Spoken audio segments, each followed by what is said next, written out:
When I read the news about the Russo-Ukraine war, I could not believe it.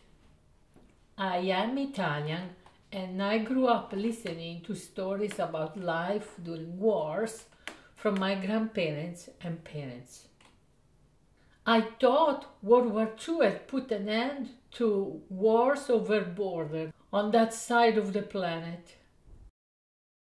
My parents and grandparents spent years in fear, hiding, constantly worrying for themselves and their relatives. And regardless of their horrific memories, the same thing was happening again, not to me, but to someone else, not far, unfortunately, from where I was born. At the start of every war, there is a feeling of powerlessness. As the citizens have no voice, the leaders are free to play their games. My father told me before I was born, for centuries in Europe, every generation had experienced at least one war. I was so lucky it did not happen to mine.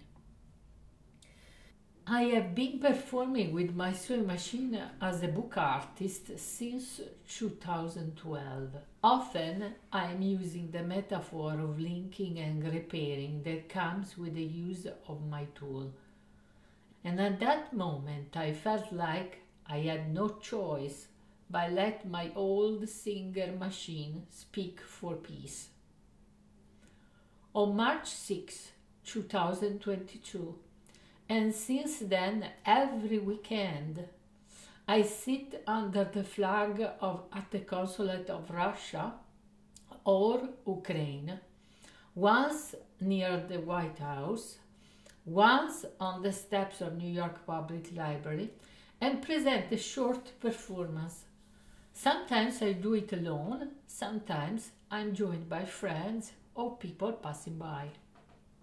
First, I tear apart a 5-foot-long sheet of fabric because tearing and destroying is a short, simple gesture.